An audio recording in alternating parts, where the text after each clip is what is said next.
Welcome, welcome, welcome. Dumela, Saubona, Sakpase, Namaste, Upshin, Dubraota, Assalamu alaikum, Hotep even. Buenas noches, bonsoir, and good evening. Welcome to our 6th episode of the Lott Carey Women in Service Everywhere Wise Digital Couch. My name is Dorielle Larrier, the host of this chat, and I am so blessed and excited for us to be here tonight. Here on the Lott Carey Wise Digital Couch, we engage in mission-minded, conscious conversations with local, national, and global partners. And tonight, our episode 6 is with none other than the person who will be our first. Let's all shout out our first female president of the Lott Carey Convention. Let's welcome the Reverend Dr. Gina Stewart. There will be some housekeeping, which is what we're going to do right now. So on behalf of the leadership of the Lott Carey Convention, where we have our executive secretary, Reverend Emmett T. Dunn, our president, Reverend Greg Jackson, our first vice president, who is our guest tonight, the Reverend Dr. Gina Stewart, our second vice president, Reverend Jesse Williams, and then for our Women in Service Everywhere, we have our first vice president, Dr. Angelita Clifton. A moment of silence for Sister Rosette Graham. Amen. And second vice president for Dr. Brenda McBurrow. We wish you well here tonight. We are so amazed. This is our launch event of having this session broadcasted on not only the Lott Carey Wise Facebook page, but Lott Carey TV. Since this is our launch, this is what I need for you to do. Prior to today, we have not broadcasted on a public platform directly connected with Lott Carey. So because it is our launch event on Lott Carey TV, we need for you to do 3 little things. We need for you to subscribe. We need for you to click that little notifications bell so that every single time that we go live, you get a notification. And then, as they always say, like and comment. Like and comment. So like, comment, and subscribe. Welcome, Reverend Dr. Gina Stewart. Thank you. I'm glad to be here. Thank you, Sister Dorielle. Glad to be here tonight. And congratulations on the launching of the Lott Carey TV. And I am a subscriber. Yes, wonderful, wonderful. So thank you. And so I'm going to pause every once in a while to read some comments from some of your parishioners who are shouting you out already in the chat. I'm so excited. Thanks for the love. Thanks for the love. Beautiful. So you can actually, folks, take that URL of what you're watching or click that little share button and just share it to every single person that you know so that we can encourage more people to put their eyes on Lott Carey, because Lott Carey has their eyes on the world. Amen. Right? All right. Here on the Digital Couch, we do 2 things on the the first Thursday, of every month. We do talk to either one of our local, national, or global partners. And so we sit, we chat, we kick back a little bit, and we make sure that we have our little teacup. And because it is also on, see how our president is representing with the Lott Carey mug? We have to get a Lott Carey mug, okay? And we are also twinning today because it is Thursdays. And on Thursdays, everyone in the Lott Carey community does their best to show up in Black, because the global populace focuses Thursdays in Black because we are against gender-based violence. So even if you don't catch us here on a Lott Carey Wise Digital Couch, make sure that you show up in Black. Black on Black. Some of you will catch that. And then post a picture of yourself on our Lott Carey Wise Facebook page. Yes, Thursdays in Black. Thank you so much, Dr. Clifton. So we're going to have a little kickback conversation. It is, let me give you a little bit of history for those of you who are maybe new to Lott Carey, but have been invited by someone else. So sorry about that. Excuse me. 1897. 1897. Some of us know that is a pivotal year. It is the year that a group of people got together and said, you know what?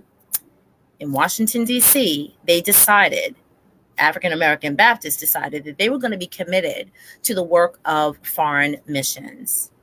1897 is the first time that they got together and they said, we may be here, but there are people back home. And wherever back home was, for some people, was different. But there are lots of people back home who need to hear the gospel, who need to be cared for, who need to be thought about, who need to be prayed for. Let's get together and help them. 124 years later, I almost want to have a Star Wars moment. We are welcoming now our first female president of this beloved organization. And she's right there. So we're going to chit chat for a little bit about her journey, her current roles, her mind, which is on missions, not just here, but nationally and internationally, and what she's thinking of doing in the next few years to serve us and to serve the people who need some God love. If you have a question, please drop it in the comments and I will be able to see most of them. And if you have not already done so, because StreamYard, the platform that we are using, will only identify you if you say your name. Other than that, I'll have to say, hi, Facebook user. Hi, YouTube user. So make sure that you're dropping who you are and especially where you're from, like what state, what church are you representing. Let's get into it. Let's get into it. All right.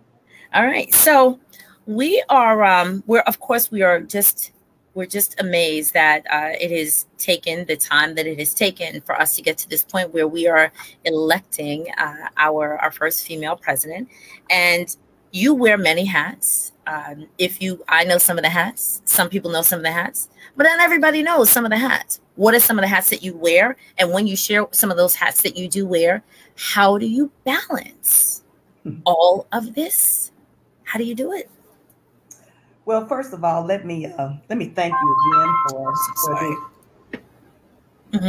this invitation to be on the digital couch, and let me also acknowledge our leadership, Secretary Dunn and President Jackson, and second Vice President Jesse Williams, and Dr. Angelita Clifton, who has done a great job in the absence and in following the death of Rosette Graham. You're right. I do wear, and hello to everybody who's tuned in tonight, and thank you for watching. Special shout out, especially to the members of CNBC who have tuned in. I do wear a number of hats. First of all, I am a sister. My parents are deceased, but I'm a daughter. I am a sister-in-law. I am Auntie Rev. I am a friend, sister girl. I have friends, girlfriends, and friends and colleagues. I am a pastor and a minister. I've served for the last 26 years as the senior pastor of Christ Missionary Baptist Church, which is also the church where I was raised and where I was nurtured and also mentored for ministry. I also am in school pursuing a PhD in African American preaching and sacred rhetoric. Thankfully, I am finished with my coursework and I am now in the process of completing my comprehensive exams. So I solicit prayers for that assignment, for the completion of that assignment. I also serve on the national board of the NAACP. I serve on that board. I'm in my second term on the board. And in serving on that board, I also serve as the chairperson of the Religious Affairs Committee for the NAACP.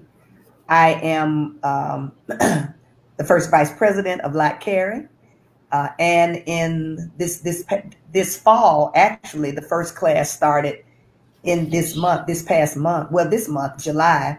I will be serving as a mentor for womanist preaching track at the seminary.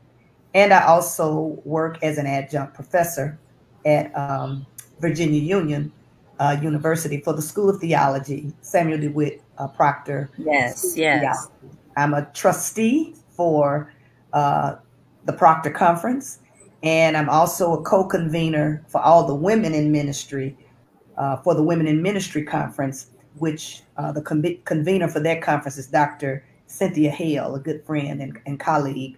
And we have a conference every year in September. So, and then, all of the other boards and things that I serve on. So yes, I do wear many hats.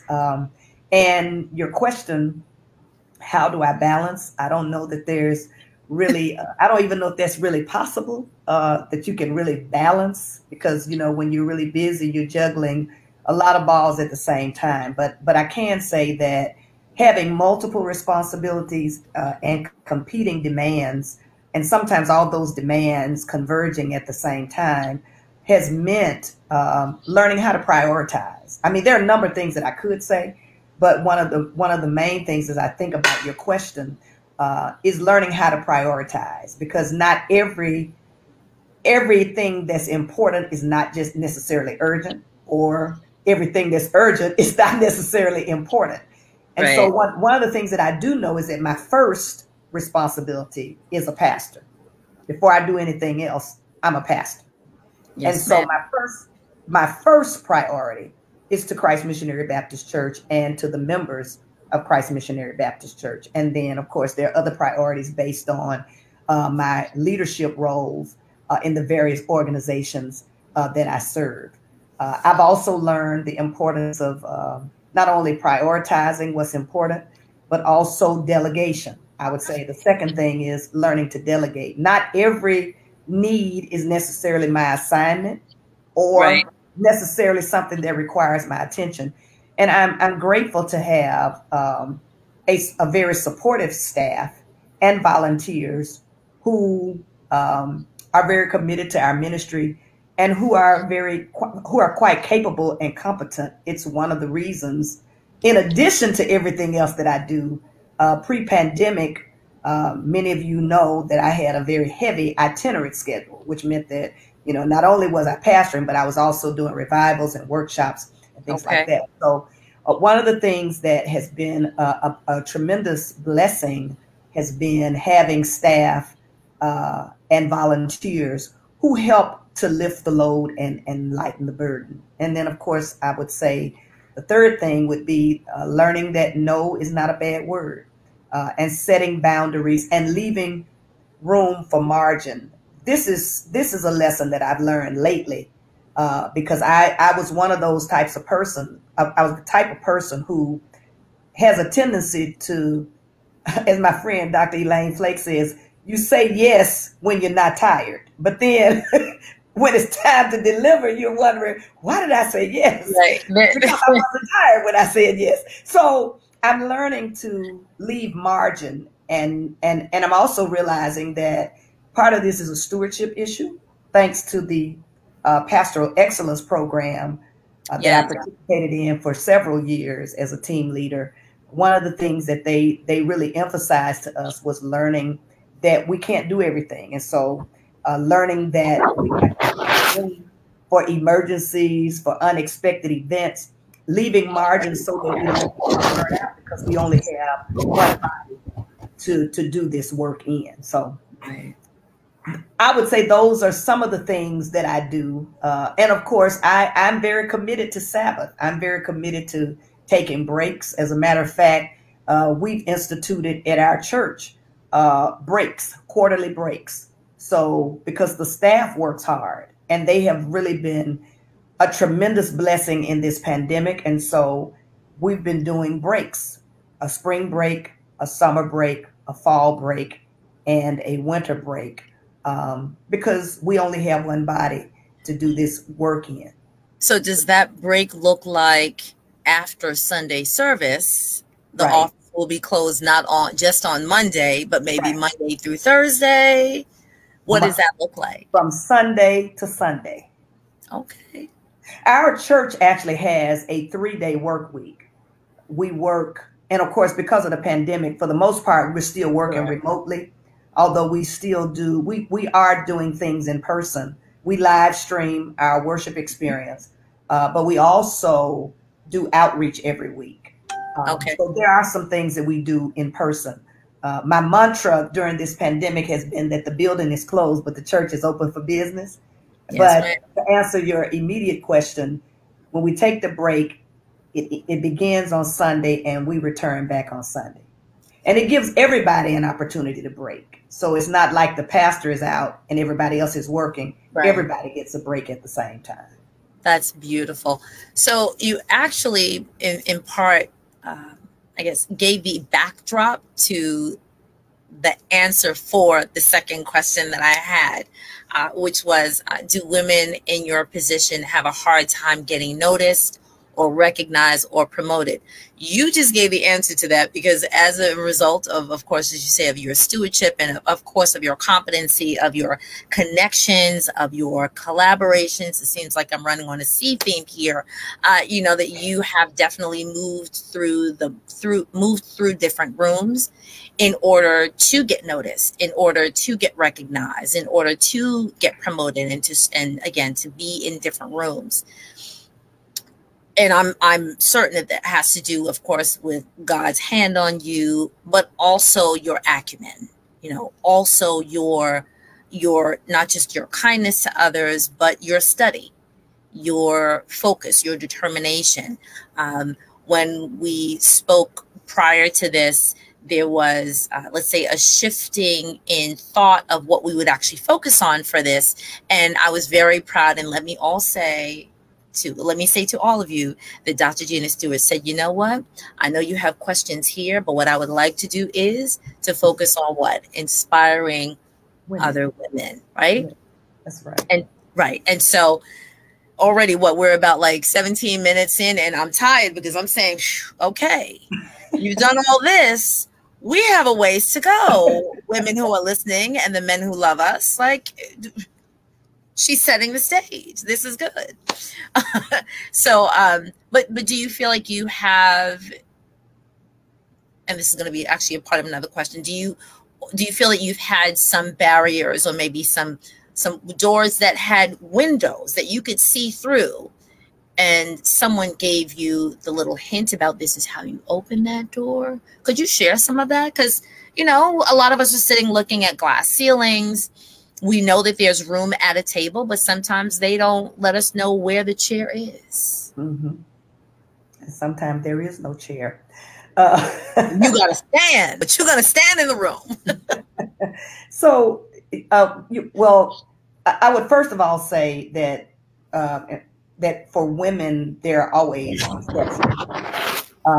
And there are always instances where women do, as they say, crack the glass ceiling. But in a very real sense, that glass ceiling still exists.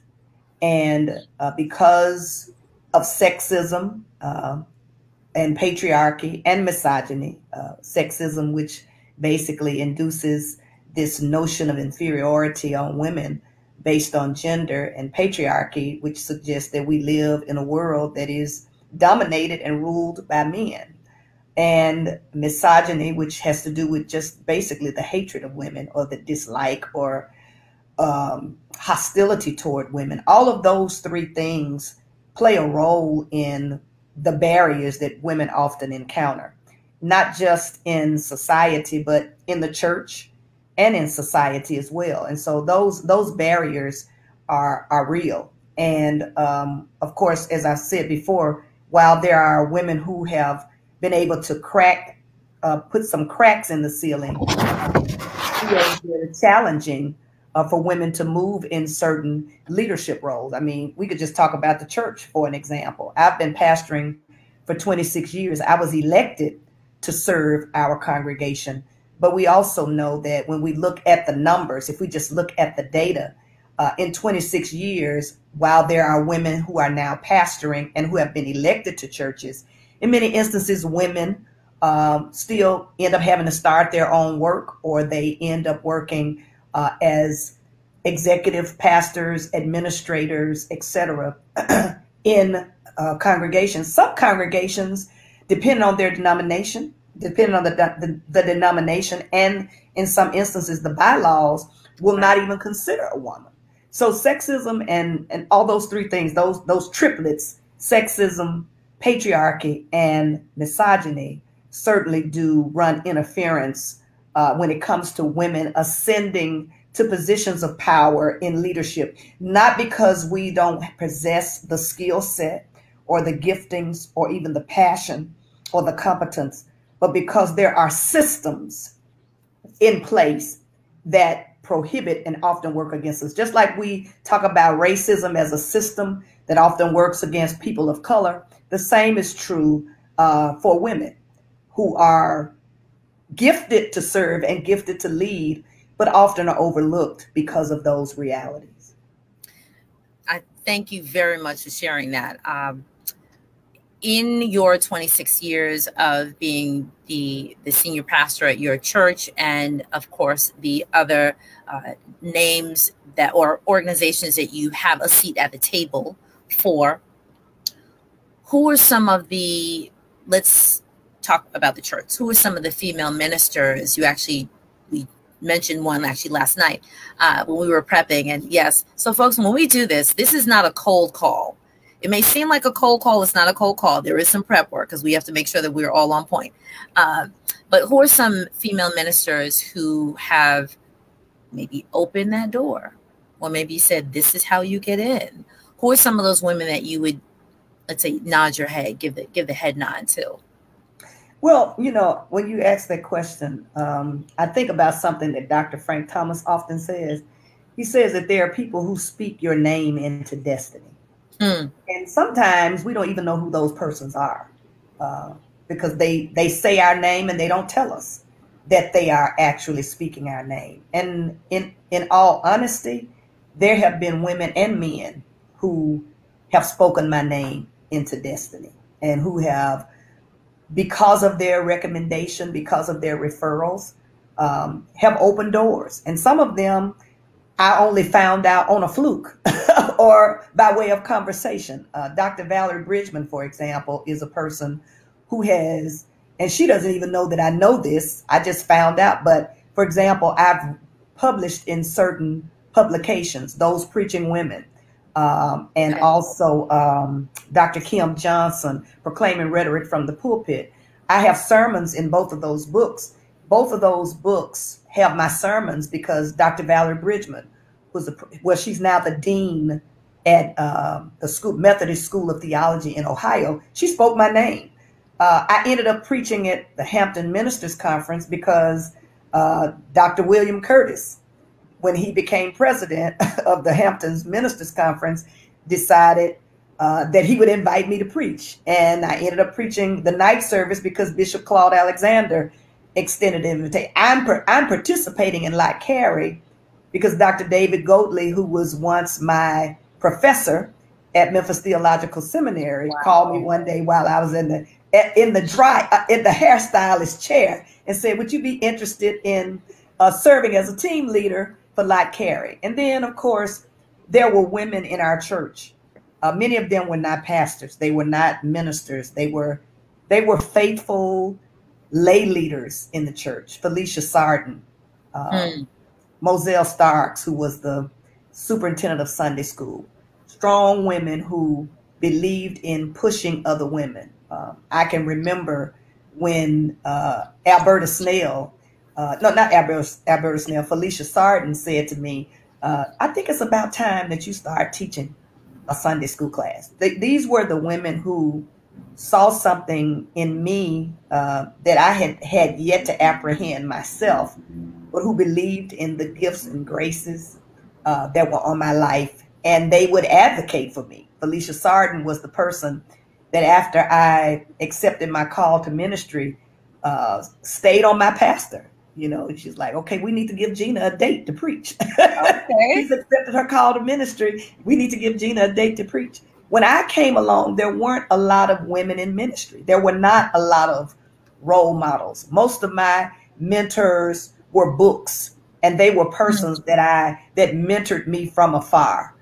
That's how I was mentored. Many of the women who were actually preachers in terms of their gifting and their passion because of our denominational position in at that time, were not allowed to preach. There was a Nancy Evans who was obviously a preacher, but never really acknowledged the call that I know of. There was Nettie Rogers, who she called herself an evangelist, but was never really fully recognized as a preacher. So many of those women were not necessarily preachers, but they were certainly church women, and they exercised a type of informal authority that made it possible for people like myself to stand where I stand today. And of course, my pastor, Reverend Eddie L. Carey, who was a tremendous advocate for women in ministry and an advocate in my own life, was very instrumental. And there are just one of my primary mentors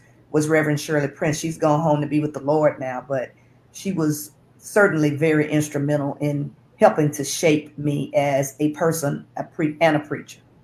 Excellent, excellent. So I'm looking in the comments, and there are people flooding the comments, not just on Facebook, but also on YouTube.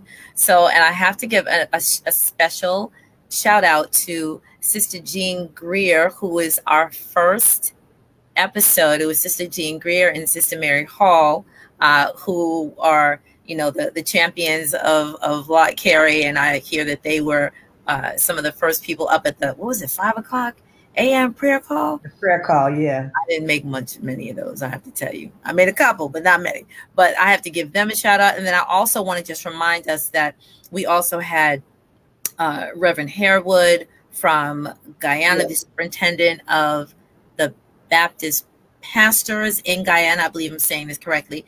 We had Reverend Namdo in South Africa of Global Teen Challenge. I'm trying to remember correctly. We had Reverend Boissier here as well, and then Reverend Greg Jackson, our president, and now we are living it up here. So I'm just going to take a little station break. Whoever is here on Facebook, I need for you to open up a new tab if you can, and go and follow and subscribe us on YouTube so that we can build up our numbers, because we only had 311.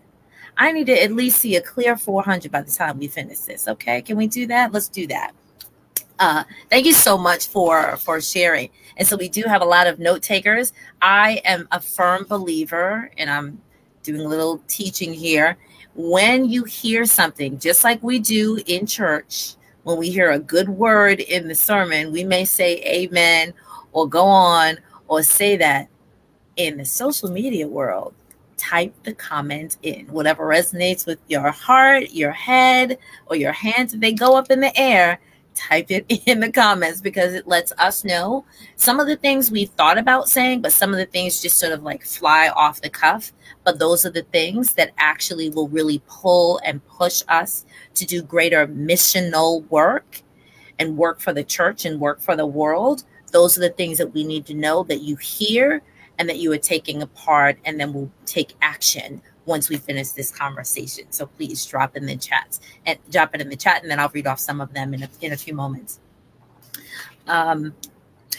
Your work here initially is at your church. Right. That is where your heart rests.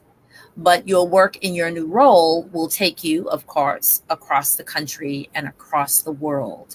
In your new role as our president, what are some global interests that you have to reach? Here's the focus: young female global leaders. Because you've done a lot of work. When you walk in the room, you're better than E.F. Hutton. You walk in the room and say, oh, this is Gina Stewart. Oh, can I get your autograph? Can I just stand next to you and just let some of the glow rub off?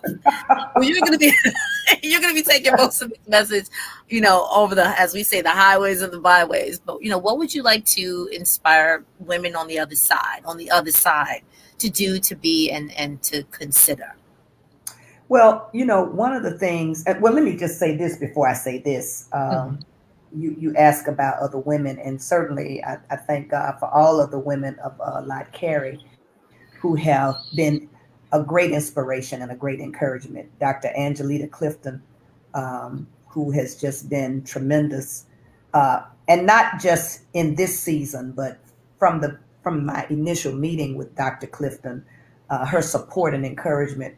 God rest her soul, Rosette Graham, who didn't really get a chance to serve in this role as president very long before she went home to be with the Lord. But she was a tremendous encouragement. Just some of the women, some of them I don't even know their names, but many of them have been extremely encouraging and affirming, and even in some ways prophetic about this moment in time.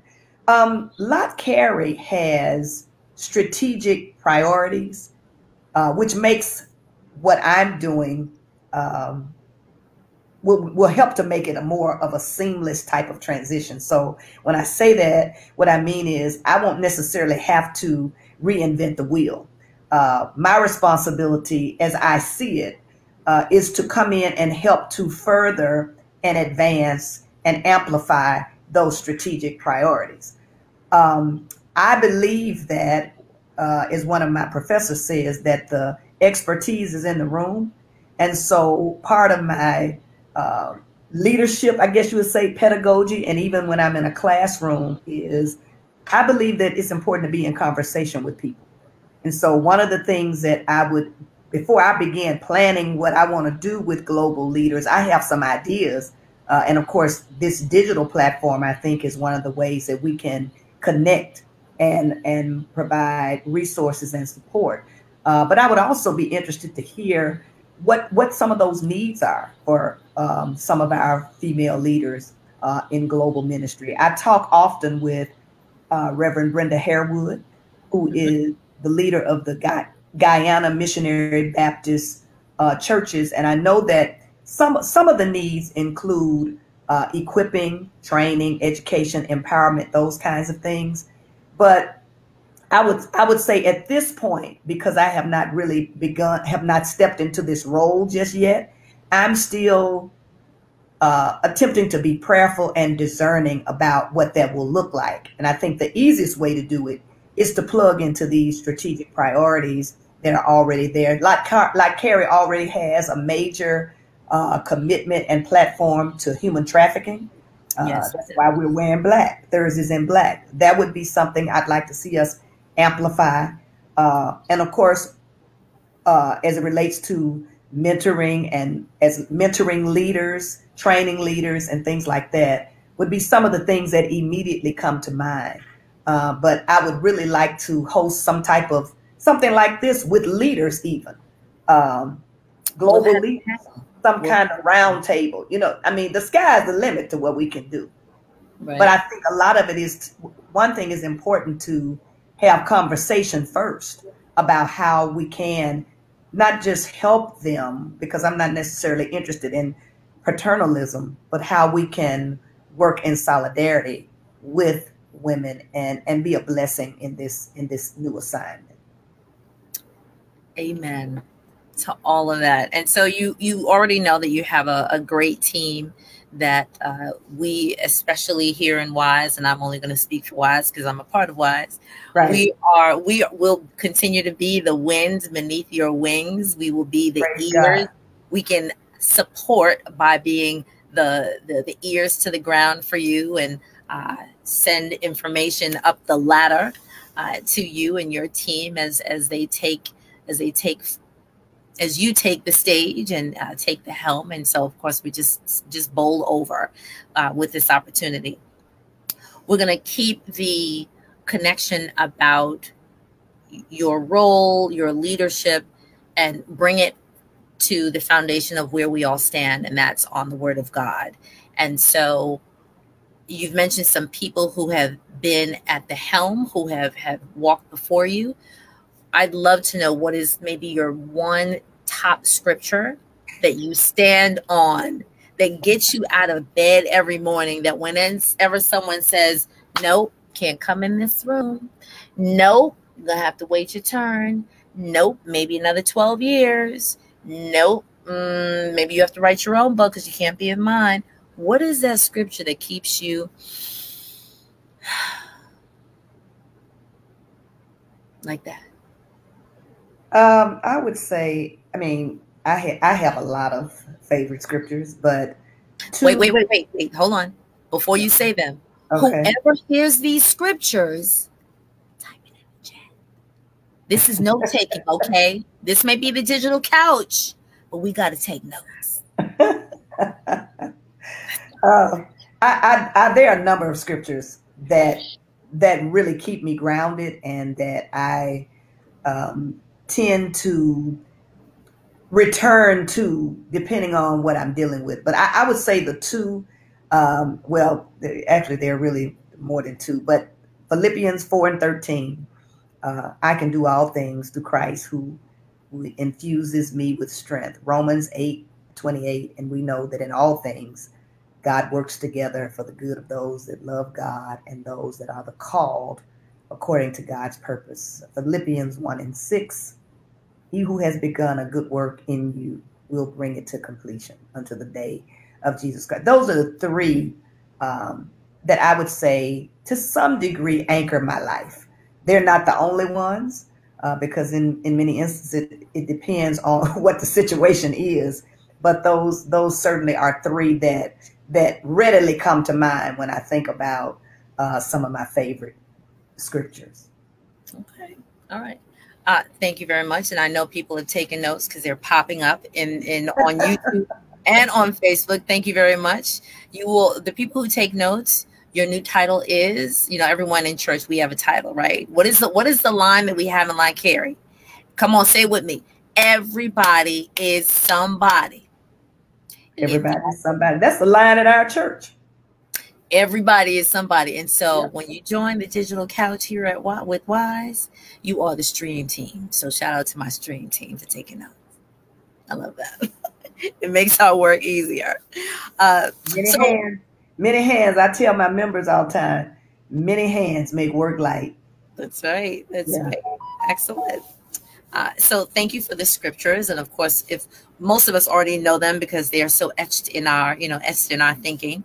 Now, when you face any of these moments of, and we won't even call them adversities, they are the challenges that are set before us to really see how much we trust the God who has ordered our steps. And so when we see those challenges, and of course, even it's different for you who's been in ministry and who's been a leader in ministry for 26 years. And of course, then you've done work prior to that. Some people think that when a leader in your role comes up to an obstacle, that it's like, oh, like been there, done that. But I know that there are similar fears and similar, like, what am I going to do? Or maybe moments of angst, just like for someone, let's say, who's new in God, new in Christ, new in the church. When you come up to those moments, and sometimes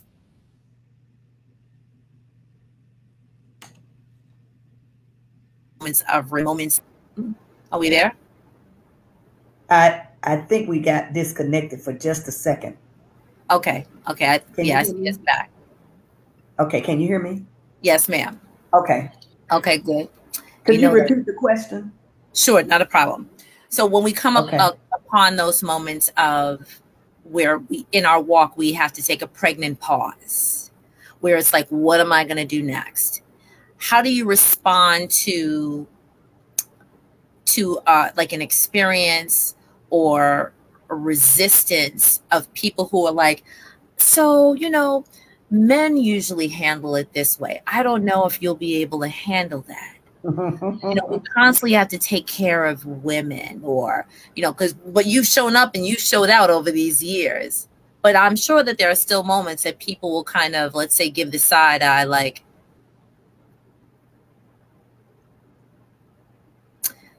let's see what's going to happen. What is your response to that? Well, I think that one of the things you have to realize when you're in a position like this, or in male-dominated positions, or leadership in general. I mean, it's not just because you're a female in a leadership role. There's always resistance to leadership, always. Whether you're male or female. I think that women experience multiple types of microaggressions, if you will, because of the triplets that I named earlier: sexism, misogyny, patriarchy, and tradition. I would even add tradition and biblical literalism, because there are people who theologically believe that there are women who should not be in certain roles. That's a part of their theological belief. It's a part of their embedded theology. Right. But so understanding that that is a part of the territory, there are certain things that just go with the territory, and understanding that helps with expectations. I also believe it helps with the way that we respond to the way that people interact with us or respond to us. One of my longtime colleagues and friends, who's now deceased, Dr. David Boyle, told me many years ago, don't take it personal. Now, that's not always easy because people forget you do have feelings. Right. So sometimes people can be very rude. They can act very ugly. They can be very disrespectful, and all of those things can be very hurtful. But learning to desensitize or depersonalize, I should say, the way that people respond to us, I think is critical, because so much of what we do, we need the energy and the passion and the resolve to keep moving forward. And if we are constantly experiencing the wind, being knocked out of our sails because somebody didn't like us, because somebody talked, down to us, because somebody disrespected us, it will be very, very difficult to maintain momentum. And so I think that one of the things that's important, and I think about this often because it's been a lifelong journey. I mean, trial and error. There are times that I pass that test. Sometimes I don't, because some things are more hurtful than others. But it's very important, if you're going to do your job and be effective, and not allow that to be a distraction, to depersonalize some of those realities. The other thing I think that we have to do in leadership is sometimes we have to challenge things, and we have to open our mouth in ways that are appropriate, and speak up when the situation sometimes calls for it, or when the situation allows for it. And because, I think it was Zora Neale Hurston said that people will, and I'm paraphrasing, they will take your life and think you enjoyed it, or inflict pain and say that you enjoyed it. And so often, not only are women invisible, but we're also silenced. And I think that when we're in roles like this, we do have to challenge those instances from time to time. I'm not talking about just being, resistant for no reason. But I think when the opportunity presents itself, and when we're in certain spaces and we sit at certain tables, we do have to challenge the ways that people interact with women and with people in leadership. And then, of course, the core value in my life is having a prayer life and having a team of intercessors that pray. I am a person who has a strong commitment to a devotional life. And it's one of the ways that I believe that God has sustained me in these roles, because I do have a commitment to attending the flame that's within. It's a non-negotiable practice in my life. A practice of spiritual disciplines is so important because it helps keep me grounded. It helps me when my heart is overwhelmed, when I am challenged, when my feelings are hurt, when I'm disappointed, all those things that go with leadership. Having that crucial link, as Dr. Howard Thurman would say, with the eternal God is a non-negotiable in my life. And it has given me the grace to endure and to stand. Excellent. Now, if you were asking me pastorally, I would say that one of the ways that I believe resistance has been countered is through pastoral care. Because as a leader, you have to care for everybody. As a pastor, you can't just care for the people that like you. You have to care for the people that don't like you. You have to care for the people that didn't vote for you. Care for the people who are not always kind to you. And I would say that as a pastor, pastoral care has been indispensable in terms of dealing with those issues of resistance that I've encountered. Excellent, excellent. And so prayer life, people who are in your corner, staying focused on the goal. And I'm paraphrasing. And thank you so much. I'm going to actually point out some of these. My stream team was doing their thing. I really appreciate it. Because again, we'll think of one thing to say, and then something else comes out, and it's just as powerful and poignant. But sometimes we just need a reminder. I said that? I did say that. Right. So thank you very much. We are blessed during this year, 2021, as we move out of some very dark and dismal times. We've stepped into the new year with some great leadership from our now Vice President Kamala Harris. We have you at the helm.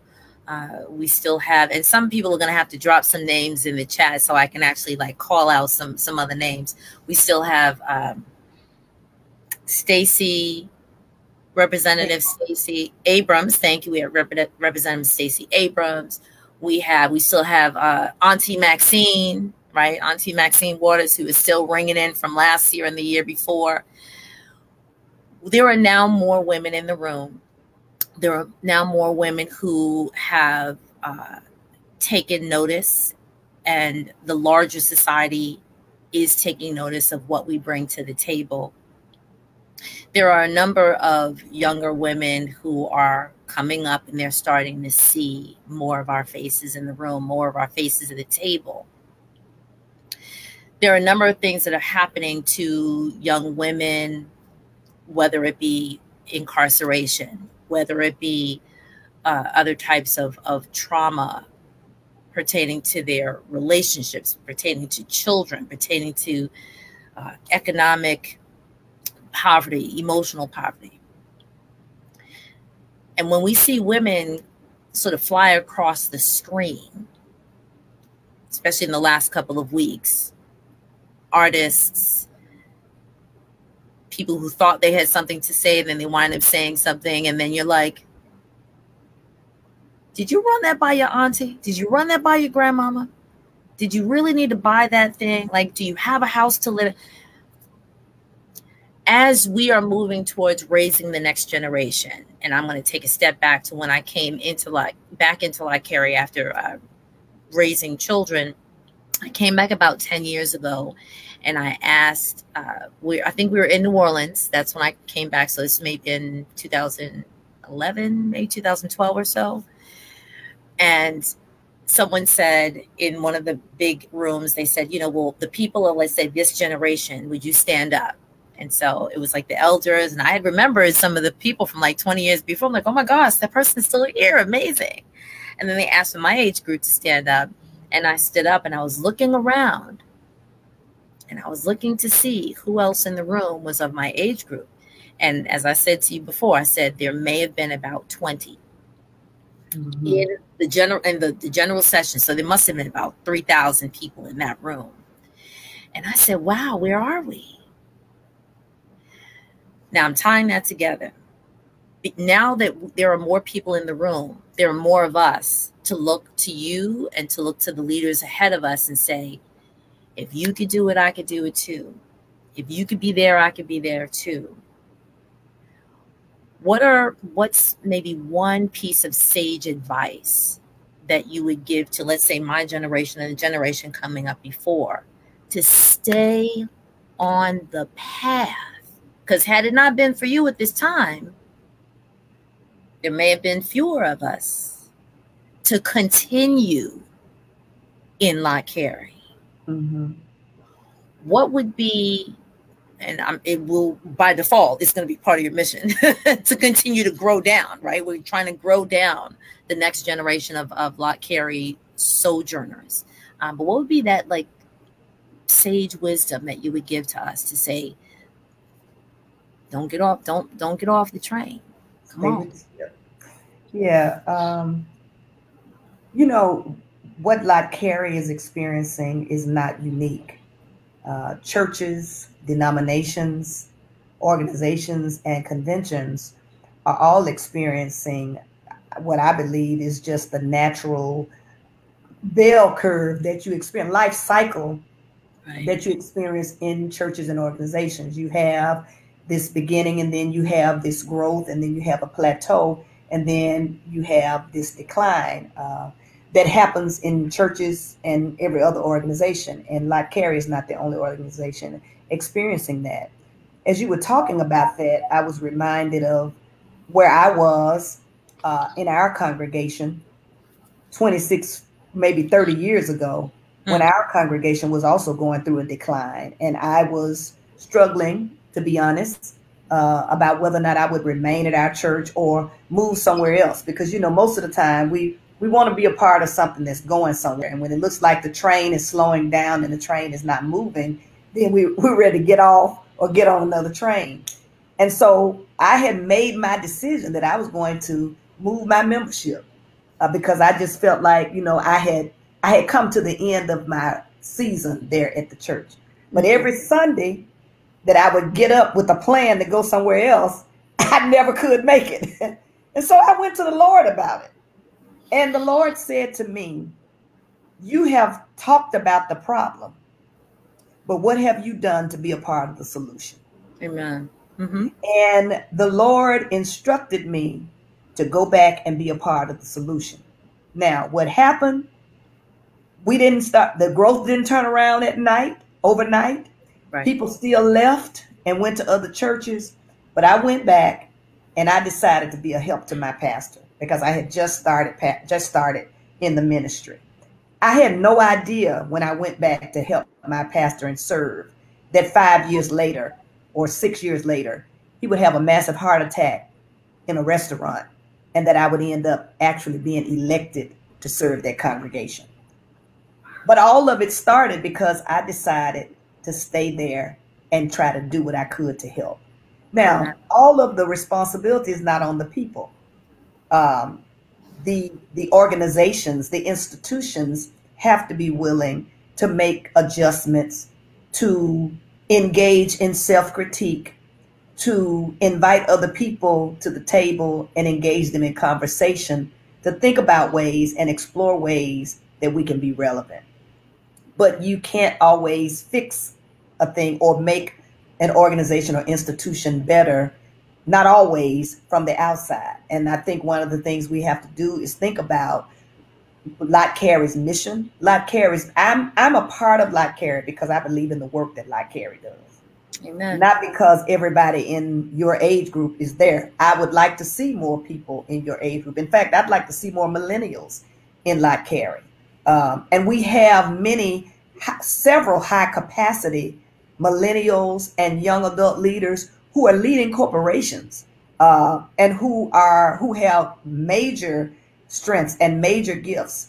But we also have to create space for people to use those gifts and use those skills. And so I would say, you know, before you abandon the ship, consider whether or not the mission is worth preserving. I believe Lott Carey has a mission that's worth preserving, that's worth supporting, that's worth investment. And that's why I am a part of Lott Carey and why I'm committed to Lott Carey. But I also think that we have to be realistic and realize that all of it is not necessarily on the person, that the institution must be willing to engage in evaluation and self-critique so that we can remain relevant and serve the present age. Excellent. Excellent. And so that reaching across the aisle has to come from both groups. Yeah. Those who have the strengths, like the time, the talent, and the tithe. Someone type that in. The time, the talent, and the tithe need to reach across to say, hey, we are willing to donate this time, talent, and tithe to the organization. And then the organization has to say, we are ready for something new, different, to strengthen us up, to polish us even more, so that we could shine, be the light in the dark room, not just here, on this continent, but on continents across waters and other political boundaries. And find ways to give people opportunity to do something that gives them a sense of purpose. That doesn't necessarily mean that they have to be in a leadership role. I mean, I say to my members all the time, when people want to help, don't tell them we have enough help. Give them something to do. If it's nothing but folding a piece of paper. These are people who bring energy and passion. Right.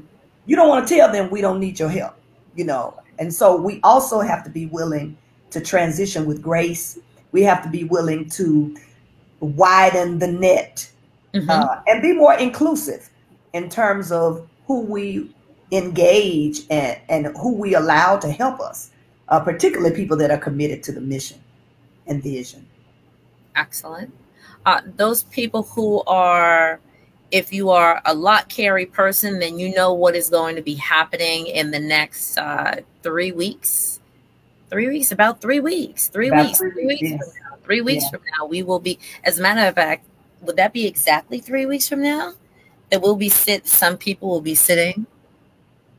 Some people will be sitting in the building. Can someone type in the building? In the building.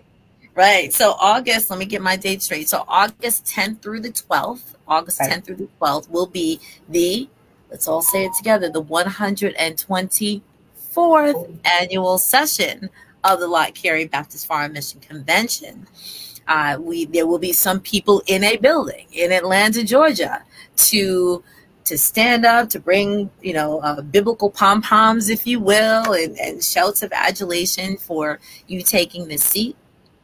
Those people who are not able to travel, I will be seeing you all online. We'll be seeing you all online at the daily classes. We will be having classes. So make sure that you do sign up at lottcarey.org. Please go and register. All of the churches have been given the information. We're not done with Dr. Stewart. I'm just taking a little commercial break as we wrap up, because I don't want to forget to say it, right? Because we need people, we need people to continue to get this word, right? So, and our theme, as I've done the homework, I believe I have done, is transforming the world through missions. So that is our theme for the year, and we are looking forward to either being in the physical building or being in the digital building. We are very, very, very thankful of those who have kept connected, at least here, the space that I participate in. And that is the Lott Carey Wise Facebook page, and who have been here on not just the first Thursdays where we've had our Lott Carey Wise digital couch conversations. And this again is episode 6. So excited. But we've also partnered with the first day of the month, right? The first day of the month, which is our red letter questions, from Christ. And we've had amazing moments of meditation the first Thursdays of the month with ministers from around the country who've blessed us. We've also, of course, participated in the 31 days of prayer here in the Lott Carey Wise Facebook group. And Dr. Clifton, if I'm missing anything, I know you were going to drop it in the chat so I can read it off. I'm going to get a final word from Dr. Gina Stewart, and then we're going to close up, and I'm going to give you all what is called a CTA, because I'm not letting you go without giving you something to do. So that'll be my call to action. You guys, we have to wrap this up really well. So Dr. Stewart, would you like to, you actually answered like all of my questions and then some, because one of the questions that I did have is, when you began your career many years ago, did you ever imagine that you would be the leader in this convention? You didn't even think you were going to be the leader of that church. Right. You were just right. I'm trying not to leave. I'm trying to walk out of here. And the Lord just won't let me go. Let me go back and help. And then look what happened. Yeah. Yeah. So words. I never would have guessed that I would be in this role. I was invited to participate in Lott Carey because of the Pastoral Excellence Program. Dr. Goatley had just become the executive secretary of like Carey. And as I said, one day I was sitting in the hair salon, and he called me and asked me would I be interested in serving as a team leader for a group of pastors. And of course, that transformed my life. Going on that participating in a pastoral excellence program and working in those multiple immersion contexts alongside host pastors was literally transformative. And as a part of that commitment for participating in that program, because it was all expense paid, the only thing we had to pay for because of the generosity of a grant from Eli Lilly was the application fee. And we traveled to several different countries.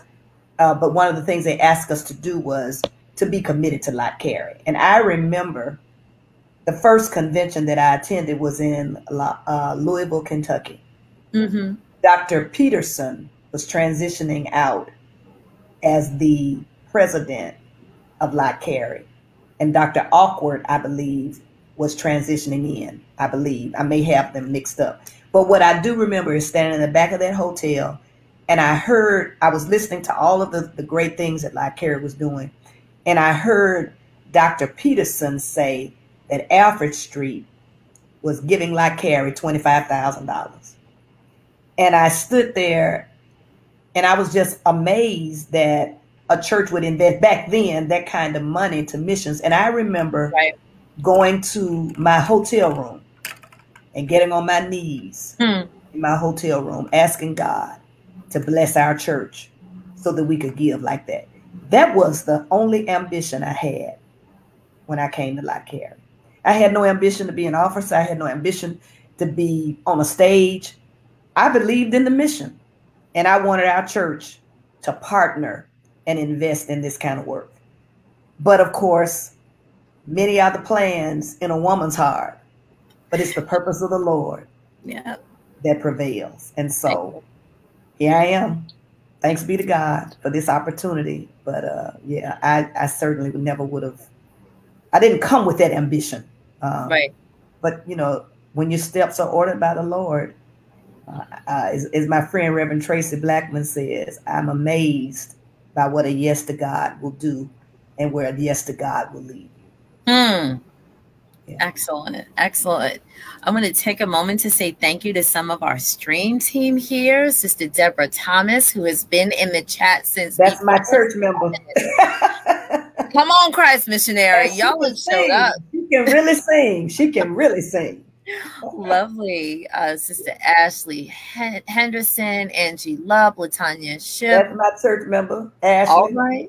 Yeah, they're coming through. So we have a Sister Paula Jones from Frontline Missionary Ministries, Bishop Norman Hutchins in Dover, Delaware. We got North Carolina, Facebook user. I told you have to let me know what your name is. I'm going to call you Facebook user. Of course, Dr. Angelina Clifton has been showing up and showing out as the stream team leader from Fountain Baptist Church in Summit, New Jersey. LaShundra Garner. That's my church member. Okay. Sister Jean Greer, excellent. Someone said that they love the fact that you are a proponent of Sabbath rest. Okay. We all need that Sabbath rest, and it is so important. Someone said the triplets running interference against women. Right. So you said misogyny, patriarchy. Patriarchy. Yes. And I would have I was trying to say the trifecta. Yeah. Not the trifecta we want, but the trifecta we doubt.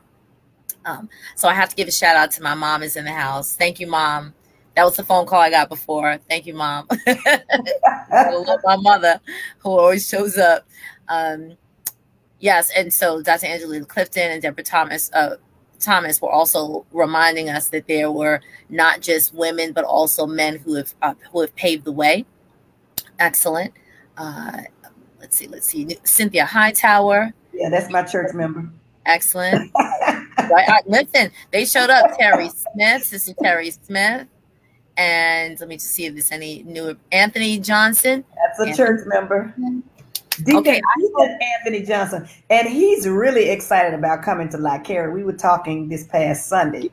And he was like, I'm ready to go. So. Oh, beautiful. I need everybody to make sure you go over to where?